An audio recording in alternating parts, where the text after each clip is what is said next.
Bueno, es un poco raro, ¿no? Esta forma de predicar. ¿Por qué? A ver. ¿Por qué no me ven?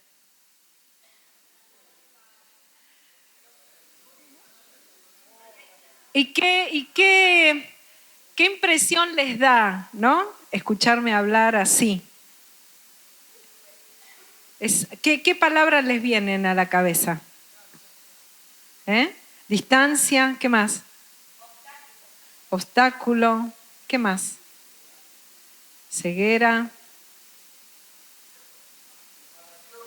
Separación. Máscara. Bueno, podría predicar toda la prédica, sí, pero va a ser un poco molesto, ¿no? Un poco feo, ¿no? Gracias, chicas. ¿Está mejor así? Hubiera sido feo, ¿no? Bueno, recuerden entonces esta sensación para más adelante. Quisiera que abriéramos la Biblia, los que trajeron Biblia, en Hebreos 10. Vamos a leer varios versículos. Yo voy a leer en la NTV, así que los que no tengan esta versión, quizás es mejor que me escuchen, porque a veces cuando uno lee otra versión del que está leyendo, no es como que se hace lío. Los que tengan la NTV me pueden seguir, y si no, escuchen, ¿sí? Vamos a leer la palabra de Dios. Hebreos 10:1. El sistema antiguo, bajo la ley de Moisés, era solo una sombra, un tenue anticipo de las cosas buenas por venir, ¿sí? ¿Se entiende? El sistema antiguo de la ley era una sombra, un tenue anticipo de las cosas que iban a venir. No las cosas buenas en sí mismas. Bajo aquel sistema se repetían los sacrificios una y otra vez, año tras año, pero nunca pudieron limpiar por completo a quienes venían a adorar. Si los sacrificios hubieran podido limpiar por completo, entonces habrían dejado de ofrecerlos, porque los adoradores se habrían purificado una sola vez y para siempre, y habría desaparecido los sentimientos de culpa. Pero en realidad, esos sacrificios les recordaban sus pecados año tras año. Pues no es posible que la sangre de los toros y las cabras quite los pecados. Por eso, cuando Cristo vino al mundo, le dijo a Dios: no quisiste sacrificios de animales ni ofrendas por el pecado, pero me has dado un cuerpo para ofrecer. No te agradaron las ofrendas quemadas ni otras ofrendas por el pecado. Luego dije: aquí estoy, oh Dios, he venido a hacer tu voluntad, como está escrito acerca de mí en las Escrituras. Primero Cristo dijo: no quisiste sacrificios de animales ni ofrendas por el pecado, ni ofrendas quemadas ni otras ofrendas por el pecado. Tampoco te agradaron todas esas ofrendas, aun cuando la ley de Moisés exige. Luego dijo: aquí estoy, he venido a hacer tu voluntad. Él, Jesús, anula el primer pacto para que el segundo entre en vigencia, pues la voluntad de Dios fue que el sacrificio del cuerpo de Jesucristo nos hiciera santos, una vez y para siempre. Bajo el antiguo pacto, el sacerdote oficia de pie delante del altar día tras día, ofreciendo los mismos sacrificios una y otra vez, los cuales nunca pueden quitar los pecados. Pero nuestro sumo sacerdote se ofreció a sí mismo a Dios como un solo sacrificio por los pecados, válido para siempre. Luego se sentó en el lugar de honor a la derecha de Dios. Allí espera hasta que sus enemigos sean humillados y puestos por debajo de sus pies. Pues mediante esa única ofrenda, Él perfeccionó para siempre a los que está haciendo santos. Y el Espíritu Santo también da testimonio de que es verdad, pues dice: este es el nuevo pacto que haré con mi pueblo en aquel día, dice el Señor. Pondré mis leyes en su corazón y las escribiré en su mente. Después dice: nunca más me acordaré de sus pecados y sus transgresiones. Y cuando los pecados han sido perdonados, ya no hace falta ofrecer más sacrificios. Hasta aquí la lectura de la palabra del Señor. Busqué en mi concordancia cuántas veces aparece en la Biblia la palabra sacrificio. Y en la mía, en YouVersion, ¿sí?, que es la mía no de papel, sino online, dice que aparece 318 veces. Pero a veces me pasa que busco algunos versículos en esa concordancia y no los encuentro. O sea, que quiere decir que puede ser que haya más, ¿sí? Igual es muchas veces, ¿sí? 318 veces dice la palabra sacrificios. El tema de los sacrificios es un tema fundamental en la Biblia, de mucha importancia, y es importante conocerlo porque el destino de toda la humanidad depende de un sacrificio. ¿Qué sacrificio? El sacrificio de Cristo. Así que el sacrificio es el centro, el sacrificio de Cristo, de todo el plan de Dios para la humanidad. Estos sacrificios en la antigüedad generalmente eran de animales, aunque también las religiones paganas sacrificaban a personas. Ustedes saben, ¿no?, que sacrificaban niños, sacrificaban personas, y para Dios era abominable. A veces cuando leemos esos pasajes tan duros, ¿no?, de la Biblia del Señor, que cuando el pueblo se va en la idolatría y empieza a ejercer esas religiones paganas, el Señor se enoja muchísimo. Es que hacían cosas aberrantes, sacrificaban niños, sacrificaban personas en esos altares a dioses que no existían. También se realizaban como un acto de culto, ¿sí?, a los dioses paganos, pero también el pueblo de Dios, estaba establecido en la ley de Moisés, sacrificaba animales como culto y como ofrenda al Señor. Esos sacrificios se hacían sobre altares, ¿sí? Altar, encontré esta palabra 436 veces en la Biblia. Así que también es una palabra importante saber qué es el altar. En hebreo, altar significa lugar de matanza y en griego significa lugar de sacrificio. En latín, la palabra altar viene de altare, que significa plataforma elevada. Estas plataformas se podían hacer de tierra en la antigüedad, juntaban tierra, juntaban piedras, los hacían de ladrillos y se usaban para hacer sacrificios de animales. También se usaba para hacer ofrendas quemadas, quemar cereales, ofrecer frutos como ofrenda o como expiación, que ya vamos a ver qué significa esta palabra. En la Biblia encontramos muchas historias de altares. A ver, alguien que se acuerde de algún altar así importante, alguna historia de algún altar. Abraham edificó muchos altares al Señor, pero hay uno muy importante, ¿no?, que no nos vamos a olvidar nunca. ¿Cuál es? El que cuando el Señor le manda a sacrificar ¿a quién? A su hijo, flor de altar, ¿no? Abraham, ese lo llamamos el altar de la fe ciega, ese altar que hizo Abraham, porque tenía tanta fe Abraham en Dios que él sabía, dice la palabra, que si Dios le pedía que ofreciera a su hijo ahí es porque lo iba a resucitar. Algo iba a pasar, pero él tenía fe ciega en el Señor, ¿sí? Y este es el altar de la obediencia, el altar de la obediencia absoluta, porque Abraham nos muestra una obediencia de lo más tremendo que podemos tener en la tierra, que es el amor por un hijo, ¿sí? Ofrecer un hijo en un altar tremendo. Y Abraham sabía que a Dios no le agradaban los sacrificios de personas. Sin embargo, él escuchó la voz de Dios, estaba seguro y Abraham obedeció.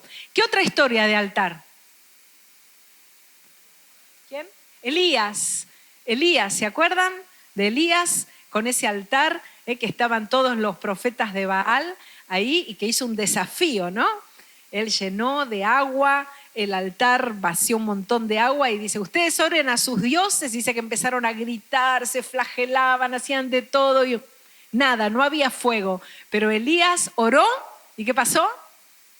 Y el fuego cayó. Escuché Noé también, ¿sí? Noé, cuando el diluvio terminó y pudo salir del arca, lo primero que hizo fue edificar un altar. Así que tenemos muchas historias de altares en la Biblia.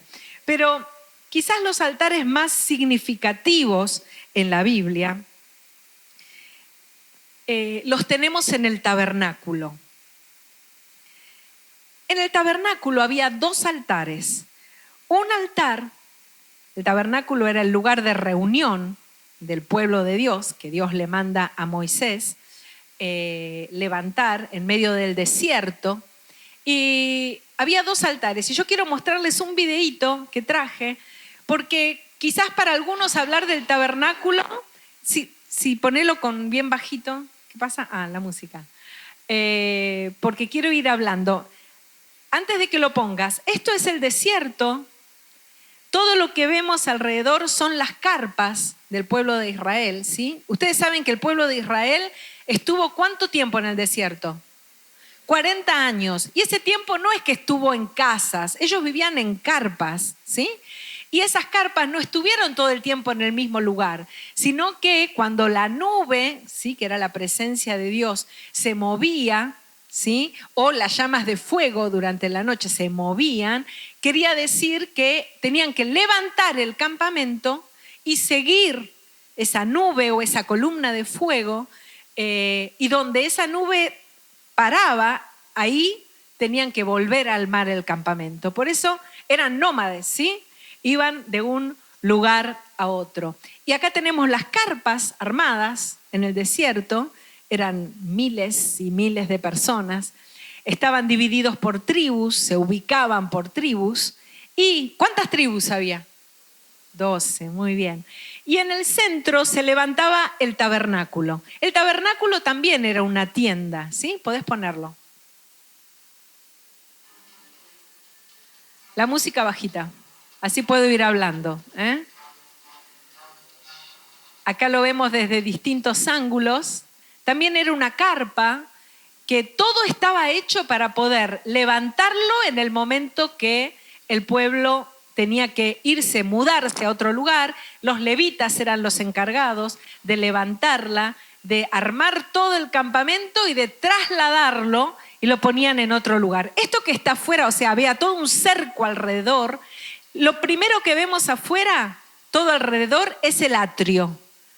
Vemos que se entra al atrio por una puerta. Ven que es todo blanco y hay una puerta allá, ¿sí? Todo simboliza a Jesús, ¿sí? Todo simboliza a Jesús. Esta puerta, que era una puerta de color rojo carmesí, ¿sí?, que simboliza la sangre de Cristo, es la que nos permite entrar. Jesús es la puerta. Y este primer altar es el altar de bronce. En este altar se hacían los sacrificios por el pecado, ¿sí? Era la expiación. Esto era el lavacro, acá se lavaban los sacerdotes, ¿sí?, antes de entrar al lugar cerrado, al que solo podían entrar los sacerdotes. Al atrio podía entrar el pueblo, pero en el interior, que es esto, este es el lugar santo. Las paredes van a ver como que parecen de espejo, pero en realidad eran tablas recubiertas de oro, ¿sí?, por eso se refleja. Y hay está la lámpara, está la mesa de los panes de la proposición, ¿sí?, el candelabro de oro, y la mesa con los panes de la proposición. Todo es símbolo de Cristo, todo es símbolo de Jesús en el tabernáculo. Y aquí en el centro tenemos otro altar, que es el altar del incienso o el altar de oro, ¿sí? Y tenemos al sacerdote. Detrás, aquí hay una cortina Era una cortina muy pesada que separaba el lugar santo del lugar santísimo. Ahí en ese lugar tenemos el arca. Listo, ya está el videíto. Bueno, no, lo vemos, dale, ya que está, así se acuerdan. El arca de la presencia de Dios. Esta es la famosa arca que simboliza la presencia de Dios. Acá solamente podía entrar el sumo sacerdote una vez al año. ¿Y qué hacía? ¿Qué había dentro del arca? A ver si se acuerdan antes que aparezcan los dibujitos. Las tablas de la ley, escritas por el dedo de Dios a Moisés. Las tablas de la ley. ¿Qué más había? A ver. La vara de Aarón, que había florecido, marcando que Aarón y todo su linaje era el sacerdote. ¿Y qué más? Ahí había como una vasija con ¿qué? Maná, maná del desierto, cosas todas simbólicas. Todo simboliza a Cristo, todo tiene que ver con Cristo. Y acá solamente el sumo sacerdote podía entrar, ya está por el video, gracias, una vez al año. Pero en el lugar santo, que estaba el altar de ¿qué?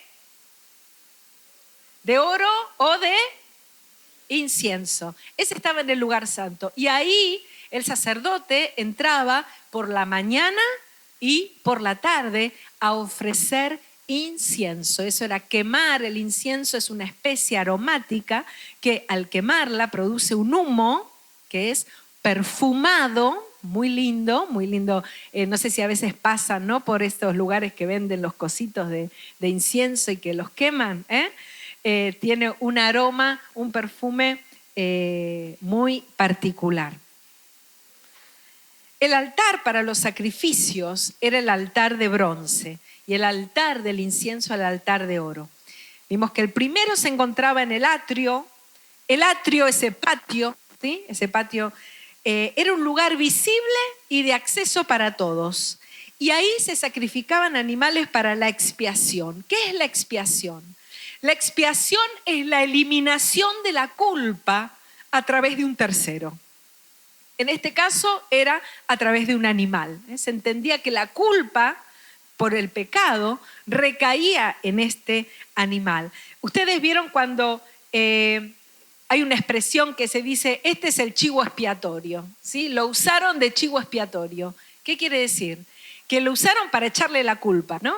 Le echaron o agarraron uno y le echaron la culpa de todo. Este fue el chivo expiatorio. Esto viene de acá, de los animales que eran sacrificados y cargaban simbólicamente, porque leímos en la palabra que era imposible, ¿no?, que estos animales llevaran la culpa por el pecado. Era un símbolo, como leímos en Hebreos, de las cosas que iban a venir. El segundo altar es el altar del incienso, se lo encontraba en el lugar santo, como ya dijimos. Pero ¿qué significa hoy para nosotros este altar del que la Biblia, estos altares del que la Biblia habla tanto? Porque dijimos que todo en el Antiguo Testamento habla de Cristo. Todo tiene una simbología, todo tiene una referencia a la obra de Cristo en la cruz. Estos sacrificios que se ofrecían en el altar de bronce eran para expiar nuestros pecados, quitar la culpa y reconciliarnos con el Padre. Pero este sistema antiguo, leímos en la palabra, que no agradaba a Dios. Los había mandado, pero como símbolo de lo que iba a venir. Nosotros hoy podemos, ese es el antiguo pacto, ¿sí? Y nosotros hoy podemos vivir en el nuevo pacto. ¿Qué es el nuevo pacto? Dios mismo se hace hombre, como hombre sufre la muerte y como Dios, porque Jesús es todo hombre y todo Dios, tiene estas dos naturalezas. Como hombre muere, porque Dios no puede morir, ¿no? Como hombre muere y como Dios pudo dar a sus sufrimientos un valor infinito, capaz de satisfacer o pagar realmente cualquier deuda adquirida por el pecado del ser humano. No cualquier víctima podía eliminar el pecado, solo Dios mismo podía hacerlo. Y este es el plan maravilloso de Dios, este sacrificio en el que Jesús es la víctima, ¿sí? ¿Por qué es la víctima? Porque Él se ofrece. No es la víctima porque se hizo la víctima, no. La víctima porque Él se ofreció como víctima, pero a la misma vez Él es el sacerdote. Él es el que nos reconcilia con el Padre para pagar el precio justo que puede reparar el pecado de la humanidad. Ahora, en el caso de Jesús, ¿cuál es el altar? La cruz. Porque ¿sobre dónde, en qué lugar fue sacrificado Jesús? ¿Sobre un altar de piedra? No, sobre una cruz. Así que el nuevo pacto, el altar de bronce del nuevo pacto es la cruz. La cruz es el altar para la expiación, la limpieza de nuestros pecados. ¿Se acuerdan que decíamos el lugar donde es sacrificada la víctima se llama altar? Donde Jesús fue sacrificado es la cruz. Así que la cruz es el altar. Y ese es el altar donde tenemos que ir cada día. Amén. Cada día. El altar de la muerte es el altar del sacrificio, pero también, como escuchábamos hoy en el culto, es el altar de la gracia y del perdón. Amén. Ahí tenemos que ir todos los días. Tenemos que pasar por el altar de la cruz. Y si nunca pasaste, yo espero que en este campamento hayas pasado, te hayas encontrado con el Señor y hayas venido a la cruz a pedirle perdón por tus pecados. Hay una primera vez, ¿no? Ese día somos salvos, pero no es la única vez, tenemos que ir todos los días. El sacrificio es uno solo, no hay más sacrificios de animales, ¿sí? Ni de personas, ni nuestros, ni de nadie. No hay más sacrificios por el pecado. El sacrificio lo hizo Él. Lo que nosotros tenemos que hacer cada día es ir a ese altar, a pedir perdón, a descargar nuestras culpas ahí, arrepentirnos y recibir el perdón y la gracia derramado ahí. Dijo Jesús en Lucas 9:23, les decía a todos, si alguno quiere venir en pos de mí, niéguese a sí mismo, tome su cruz cada día y sígame. Cada día hay un altar al que tenemos que ir. ¿Cuándo? Cada día. ¿Cuál es ese altar? La cruz. Amén. Pablo decía, cada día muero. ¿Sí? ¿Qué es cada día muero? ¿Se suicidaba todos los días? No, es esto. Cada día voy al altar. En este altar, ¿qué muere? Muere mi yo, mi carne, mis deseos. Lo que yo tengo ganas de hacer que se opone a la voluntad de Dios, ahí muere, en la cruz, donde digo, Señor, que se haga tu voluntad. Hasta acá hice lo que yo quise. Hoy vengo a tu altar para morir a mis deseos, para morir a mi carne con arrepentimiento, a buscar el perdón y la gracia disponibles para mí. La gente que no conoce a Cristo no entiende lo que es la cruz. No sabe lo que es la cruz y le molesta la cruz. Y miren lo que dice Mateo 27:39. En la NTV se los leo. Cuando Jesús estaba crucificado, la gente que pasaba por ahí gritaba insultos y movía la cabeza en forma burlona. Pero mírate ahora, le gritaban. Dijiste que ibas a destruir el templo y a reconstruirlo en 3 días. Muy bien, si eres el Hijo de Dios, sálvate a ti mismo y bájate de la cruz. Los principales sacerdotes, los maestros de la ley religiosa y los ancianos también se burlaban de Jesús. Y miren que le decía, Salvó a otros, se mofaban, pero no puede salvarse a sí mismo. ¿Con qué es el rey de Israel, no? Que baje de la cruz ahora mismo y ahí sí vamos a creer en él. Confió en Dios. Entonces que Dios lo rescate si lo quiere. Pues dijo, soy el Hijo de Dios. Hasta los revolucionarios que estaban crucificados con Jesús se burlaban de él de la misma manera. Para el mundo es ridícula la cruz. ¿Y sabes qué? Al mundo no le gusta verte crucificado, le molesta. Y el mundo te pregunta, ¿y por qué no vas al boliche? ¿Y por qué no tenés relaciones sexuales fuera del matrimonio? Qué raro que sos, ¿no? ¿Y por qué no te fumas un porro? Si no pasa nada. Todo el mundo fuma porros. ¿Y por qué tenés que ir tanto a la iglesia? Le molesta a la gente la cruz. Porque cuando yo no voy al boliche y voy a la iglesia, lo que estoy haciendo es crucificar mi carne pecadora que le gustaría más ir a divertirse, como escuchábamos hoy. O cuando yo dejo el celular para ir a buscar al Señor, para leer la palabra. O cuando yo en vez de irme de vacaciones me voy a un retiro, a un campamento. ¿Le parece ridículo a la gente? ¿Qué hacen ahí encerrados? Bájate de la cruz, te dice la gente. ¿No es así? Les molesta. ¿Qué les molesta? Porque la luz molesta a las tinieblas. La luz molesta a la oscuridad. Bájate de la cruz. Y esa es la tentación también hoy de la iglesia, ¿no? Fíjense qué sutil lo que le dicen. Si te bajás ahora de la cruz, ahí sí vamos a creer en vos. Imagínense Jesús crucificado, sufriendo, que en ese momento un poder, ¿él tenía el poder o no para salir de la cruz? Sí.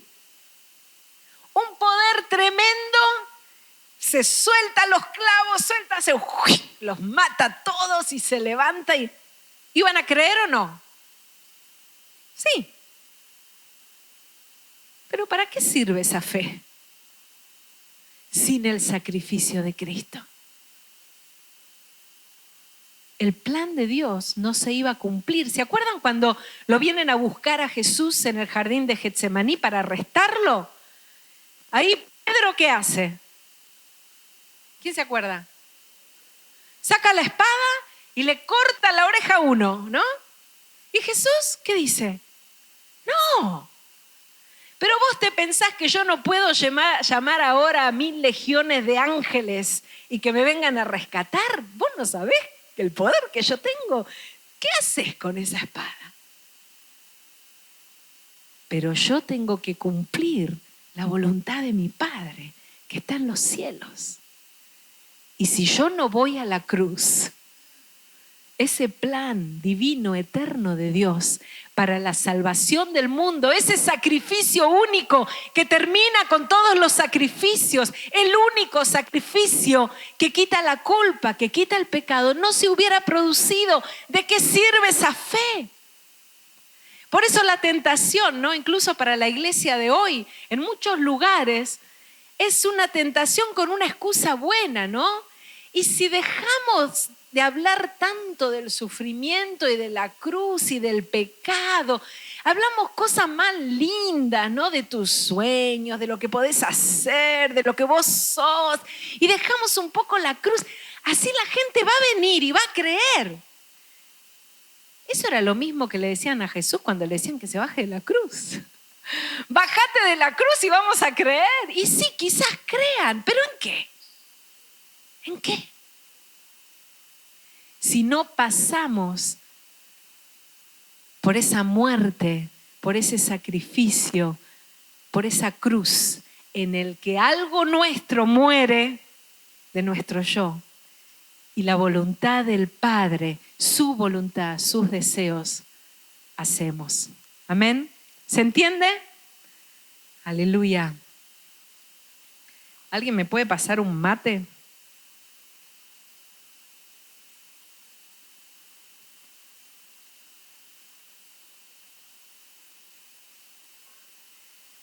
Hay otro altar. Es el altar del incienso. Vamos a leer Éxodo capítulo 30, versículo 1. Le voy a pedir a alguien que lo lea así yo mientras me tomo el mate. Del 1 al 10. Que se pare, que lea fuerte. A ver. Valiente. 30 del 1 al 10. Vamos.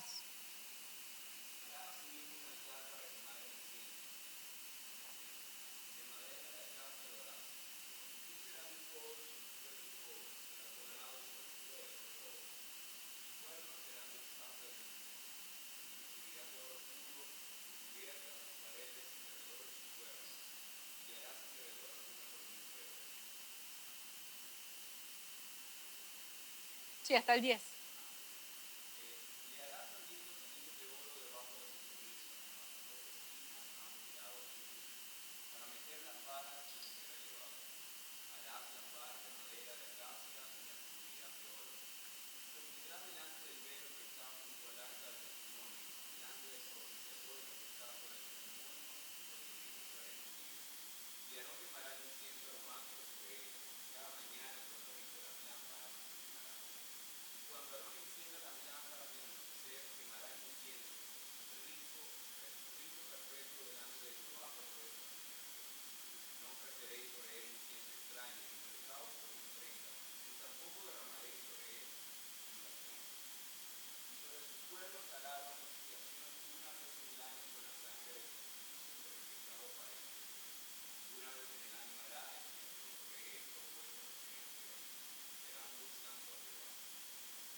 Amén. Dice en la NTV, porque ese altar es el más santo del Señor. Ese es el altar que veíamos que estaba frente a la cortina, ¿sí? Ya adentro del lugar, donde solamente podían entrar los sacerdotes. Estaba hecho de madera de acacia. Es una madera muy dura, muy resistente. La madera es símbolo de la humanidad, representa la humanidad de Cristo. Y recubierto de oro, que es símbolo de la divinidad de Cristo. Jesús, hombre y Dios al mismo tiempo, como decíamos. Ese altar es Dios mismo. Él es el altar, Jesús es el altar. Cuando nos acercamos al altar de oro, nos acercamos a Jesús. Amén. Así cuando vamos al altar de bronce, es la cruz donde Él fue crucificado, también nos acercamos a Él. Cuando nos acercamos al altar de oro, nos acercamos a Jesús. Solo podemos ofrecer incienso a Jesús, sobre Jesús y en Jesús. No hay otro objeto de adoración. Este altar está en el lugar santo. Acá no puede entrar cualquiera, solo los sacerdotes. En el atrio, donde todos pueden entrar, se cantan alabanzas, ¿sí? Todos pueden y deben cantar alabanzas al Señor, ¿no? Que dice la palabra, todo lo que respira, alabe al Señor. Pero acá no. En este altar no. Este es un lugar de adoración. Hay que pasar primero por el altar de la cruz. No se puede entrar directamente. Solo los sacerdotes. ¿Podemos entrar nosotros hoy? Sí. ¿Qué dice la palabra? Que Él nos hizo reyes y sacerdotes para Dios el Padre. Este altar está justo frente al arca, pero está separado por una cortina muy gruesa. Y el arca dijimos que era figura ¿de qué? De la presencia de Dios. El arca está en el lugar santísimo, separado por una cortina del lugar santo. La alabanza está en el atrio, en el altar del sacrificio. Es muy importante la alabanza, ¿sí? Porque nos va acercando al altar del incienso. Pero el altar del incienso es otra cosa. Es un lugar donde leía recién Eli, que es el lugar donde el Señor dice, allí me encontraré contigo. En ese altar, ahí, en ese lugar de la adoración, me encontraré contigo. Es el lugar de intimidad. Y como leíamos, es el altar más santo del Señor. La alabanza, decíamos, es en el atrio. Dice Hebreos 13:10 que tenemos un altar del cual los sacerdotes del tabernáculo, es decir, los viejos del antiguo rito, no pueden entrar, no tienen derecho a comer. Nosotros sí, porque este altar es la cruz, ¿sí? Es decir, aquellos que aún hoy siguen los ritos de animales no pueden participar de este nuevo altar. Así que dice, ofrezcamos siempre a Dios por medio de Él, de este altar, sacrificio de alabanza, es decir, fruto de labios que confiesan su nombre. Amén. En el altar del atrio confesamos el nombre de Jesús, le alabamos, le cantamos. Dice, y de hacer el bien, de la ayuda mutua, no os olvidéis, ¿sí? En este altar vamos juntos con nuestros hermanos, nos acordamos de las necesidades de los demás, porque tales sacrificios agradan a Dios. Dice, obedeced a vuestros pastores, sujetaos a ellos, es un altar de obediencia, porque ellos velan por vuestras almas. Dice, como quienes han de dar cuenta para que lo hagan con alegría y no quejándose, etcétera, etcétera. Todo esto es del atrio, del altar de la cruz. Pero el altar del incienso es otra cosa. Y dice que cada mañana y cada tarde entraba el sacerdote. El versículo 9 que recién leíamos dice, no ofrecerás sobre ese altar incienso no sagrado, ni ninguna ofrenda quemada, ni ofrendas de granos, ni ofrendas líquidas. No se puede ofrecer cualquier cosa en el altar de la adoración. Solo incienso, solo perfume de adoración. Jesús también habla de este altar cuando en Mateo 5:23, a ver quién lo lee, así me tomo otro mate. Mateo 5:23.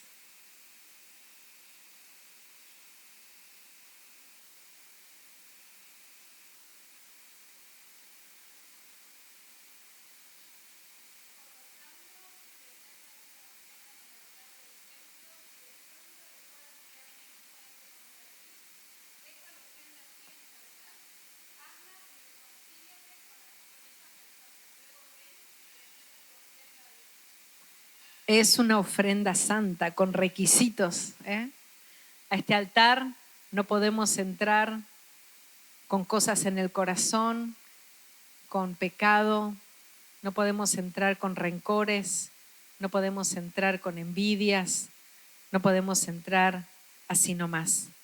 Pero nosotros tenemos el privilegio de entrar. Y sigue diciendo Hebreos 10, luego de hablar del sacrificio del altar de la cruz, Hebreos 10:19. Así que, hermanos, teniendo libertad para entrar en el lugar santísimo por la sangre de Jesucristo, o sea, habiendo pasado por la cruz, por el camino nuevo y vivo que Él nos abrió a través del velo, esto es su carne, y teniendo un gran sacerdote sobre la casa de Dios, acerquémonos con corazón sincero, en plena certidumbre de fe, purificados los corazones de mala conciencia y lavados los cuerpos con agua pura. Y estoy terminando. Y quiero volver acá al principio, a cuando empecé. ¿Se acuerdan cómo les empecé hablando? Detrás de una frazada, de un velo, de una cortina. Cuando estos días atrás estaba meditando sobre qué quería el Señor que les comparta, el Señor me había dado una palabra, esta palabra de los altares, pero tuve un sueño una noche, la semana pasada, y me desperté y vi escrito grande en ese sueño, que es lo último que vi, el velo, con letras grandes.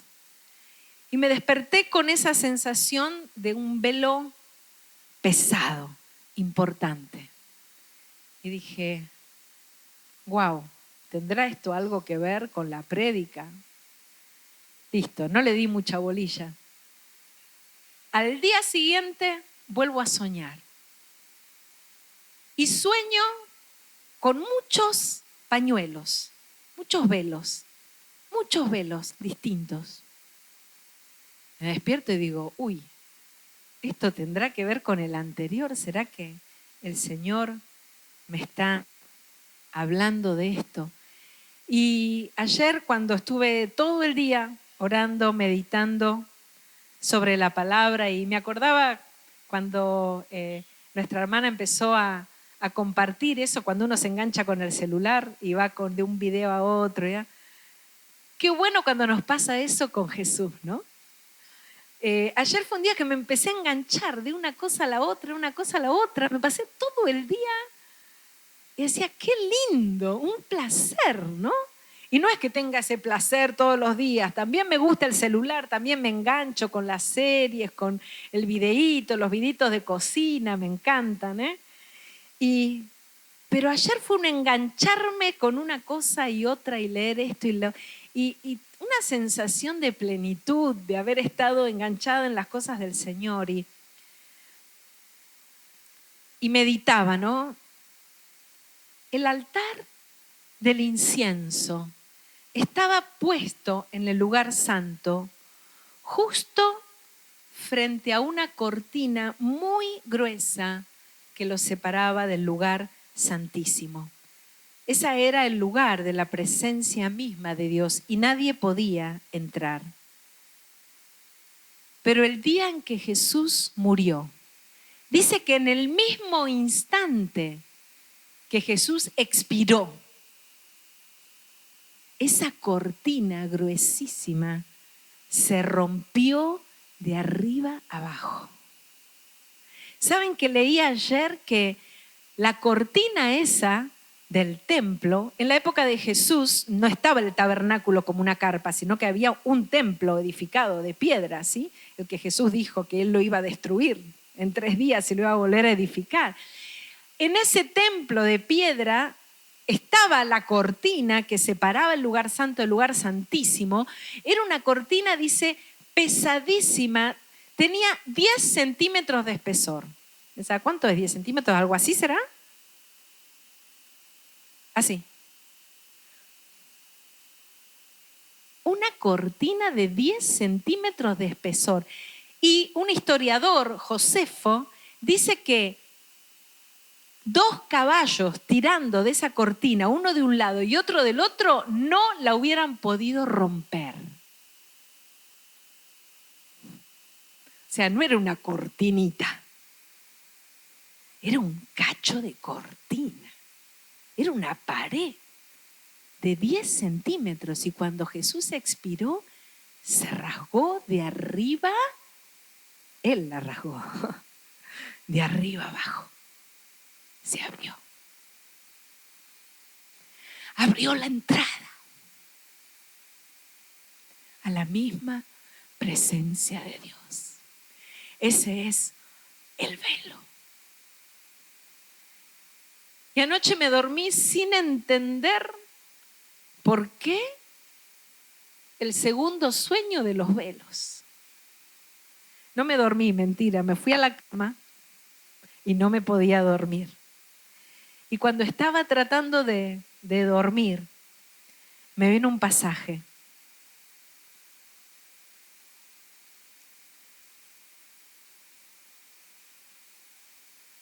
Segunda Corintios 3:16. Si pueden venir los músicos. Vamos a buscar 2 Corintios 3:16. Dice, está hablando de otra cosa. Acá está hablando en 2 Corintios 3 de otros velos. Dice que cuando Moisés subió a la montaña para que recibió las tablas de la ley, dice que la gloria era tan grande que se reflejó esa gloria, la gloria de Dios, en el rostro de Moisés. ¿Y qué pasaba cuando bajó? ¿Se acuerdan? Resplandecía, dice que la gente no lo podía mirar. ¿Y qué tuvo que hacer? Tuvo que poner un velo. Se tuvo que poner un velo Moisés. Yo no me imagino la cortina, ¿no? Era un velo. ¿Para qué? Porque el pueblo no podía ver esa gloria de Dios reflejada en Moisés. Y dice este pasaje, habla de esto. Dice que los que leen la palabra sin entender tienen puesto ese velo. No pueden entender. La palabra les es velada. Tienen un velo. Y miren qué dice el versículo 16. Pero ese velo les será quitado cuando se conviertan al Señor. Porque el Señor es el Espíritu, y donde está el Espíritu del Señor, allí hay libertad. Por lo tanto, todos nosotros que miramos la gloria del Señor cara a cara descubierta, dice, sin el velo, los que hemos creído, como en un espejo, somos transformados de gloria en gloria, en la misma imagen, como por el Espíritu del Señor. Y ahí entendí, estos son los velos. Ese velo que nos cubre, con el que no podemos contemplar al Señor. Cuando creemos nos es quitado. Ese velo que fue roto, que nos abre el camino. Podemos entrar con nuestra cara descubierta y podemos contemplar la gloria del Señor.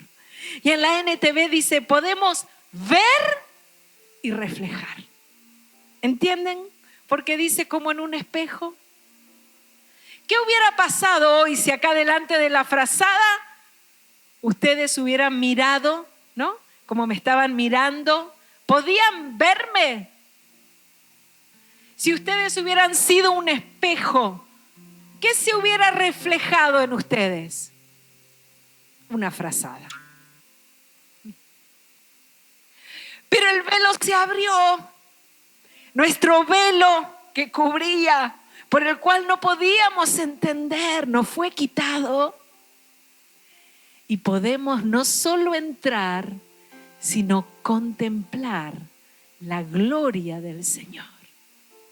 Y esa gloria se refleja en nosotros, y al reflejarse, somos transformados a la misma imagen. ¿Por qué? Por el Espíritu del Señor. Amén. Y ahí entendí, por eso los velos, el segundo sueño de los velos.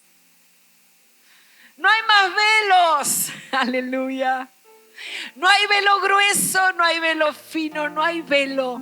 Dios quiere mostrar su gloria y lo hace a través de Jesús. Y Él hizo todo. Nosotros solo tenemos que entrar, como decía hoy Miguel, por gracia. No lo merecemos. Y yo pensaba, Señor, ¿por qué te tomaste todo ese trabajo? Él es un Dios que quiere revelarse, quiere que lo conozcas, quiere mostrarse, quiere reflejar su gloria en vos y que vos la reflejes. Y que cuando los otros te miren puedan ver a Cristo. Este es alguien que estuvo en la presencia de Dios. Este es alguien que entró al lugar santo y atravesó al lugar santísimo y contempló sopló la gloria de Jesús. No hay otra forma. Es la forma que Él estableció desde antes de la fundación del mundo. Y miren que se tomó trabajo para hacerlo. Podemos entrar y contemplar su gloria. Por eso es tan importante el culto, hermanos. Nuestro culto personal y nuestro culto como iglesia. Porque en el culto nos tomamos el tiempo de contemplarle. El culto no es un entretenimiento. Nuestro culto personal es, como hicimos hoy, tirarnos al piso y estar. A veces sin decir nada, contemplando su hermosura y su santidad. Y uno de mis pasajes favoritos de la Biblia es cuando dice: sean llenos, no de vino, sino de ¿qué? ¿Y cómo somos llenos del Espíritu Santo? Dice, hablando entre vosotros. Yo decía, ¿cómo se puede hablar entre nosotros solos? Acá nos está hablando del culto, de la congregación. Hablando entre nosotros, ¿cómo? Como nos hablaba Marcos hoy, ¿no? Hoy nos hablaba con cantos, con himnos, con cánticos espirituales. Cantando, dice la NTV, haciendo música al Señor en sus corazones. Cantando y alabando al Señor, somos llenos del Espíritu. Amén. Cantando entre nosotros. Por eso el culto es tan importante y ese tiempo de intimidad con el Señor. No hay otra forma de que el Señor refleje su gloria en vos. No hay otra forma. Y te lo voy a decir cantando, porque anoche tampoco me pude dormir, porque no me salía el coro, no salía un coro con esto. Pero esta mañana el Señor me lo da y Dios quiera que me lo acuerde.